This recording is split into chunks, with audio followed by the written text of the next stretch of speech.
बल्लभगढ़ में अग्रवाल कॉलेज के बाहर बीकॉम फाइनल ईयर की छात्रा निकिता तोमर की सरेआम गोली मारकर हत्या कर दी गई। निकिता तोमर के घर डीसी यशपाल यादव, पृथला विधायक नयनपाल रावत और परिवहन मंत्री मूलचंद शर्मा परिजनों को सांत्वना और सहानुभूति देने पहुंचे।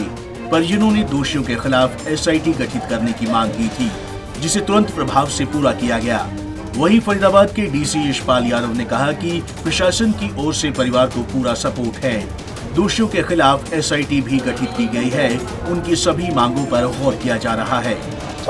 मेरी इनसे अभी मुलाकात हुई है और कल भी जब बात हुई थी तो उनकी 3-4 डिमांड थी जो हमारे को इन्होंने कम्युनिकेट की थी, और उस डिमांड में सबसे महत्वपूर्ण चीज़ ये थी कि ये सुरक्षा की मांग कर रहे हैं। सुरक्षा के लिए ऑलरेडी पुलिस प्रबंध कर दिया गया है।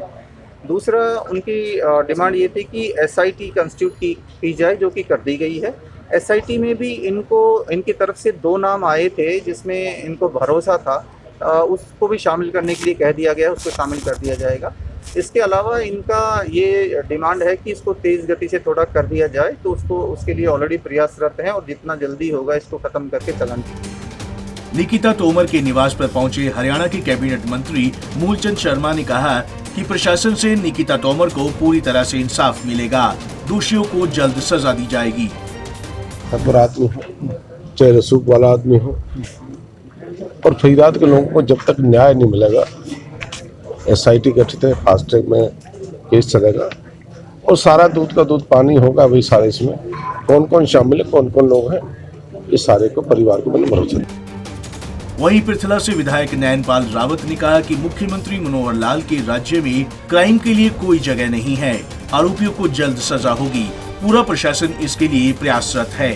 सूरत में हर हाल में पुलिस प्रशासन जिस तरह से मुस्तैदी से काम किया वैसे ही काम करता, क्योंकि माननीय मुख्यमंत्री मनोहर लाल जी के राज में इस तरह की घटनाओं के लिए कोई जगह नहीं है, क्राइम के लिए कोई जगह नहीं है। चाहे वो कितना बड़ा रसूखदार हो या रसूखदार का रिश्तेदार हो, जो दोनों जो दोषी थे गाड़ी समेत उनको पकड़ लिया गया, बरामद कर लिया गया है, उनको जेल भेज दिया गया है।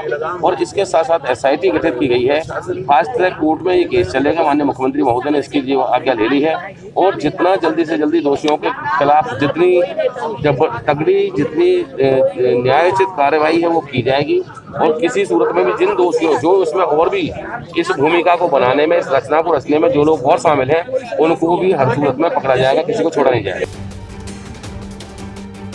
वहीं हिंदू परिषद के कार्यकर्ताओं ने कहा कि ऐसे दोषियों के लिए सरकार को कड़े कानून इजाद करने होंगे, नहीं तो अपराध इसी तरह अपने पैर पसारता रहेगा। ये प्री प्लान्ड था। 2018 में भी लोगों ने जो इनकी प्रवृत्ति है कि माफ़ी मांग के निकल जाना, इसी प्रकार उन लोगों ने अपनी पगड़ी इस परिवार के पैरों में रख दी और माफ़ी मांग ली, तो उन्होंने उसको फिर माफ़ कर दिया। लेकिन उसने अपनी जो उनकी, क्योंकि प्री प्लान्ड है, 4-5 केस आज भी रजिस्टर्ड हैं बल्लभगढ़ के अंदर इसी लव जिहाद के। ये जो सुनियोजित तरीके से हो रहा, पूरे देश में हो रहा है। देखिए, बल्लभगढ़ में गोली इस तरह से मार देना ये पहली घटना है और बहुत दुखद घटना है। इसमें हमारा विश्व हिंदू परिषद बजरंग दल बहुत ही गुस्से में भी है और उन्होंने ये प्रण भी लिया है, इस परिवार के पास कोई आएगा तो यहाँ हमारे 10-20 कार्यकर्ता हर समय बैठे रहते हैं। साहिल जी हमारे पूर्ण कार्यकर्ता हैं, वो हमेशा ही बैठे रहते हैं। हम इसको दबने नहीं देंगे। इस केस को पूरा न्याय मिलना चाहिए, इनको फांसी की सजा होनी चाहिए।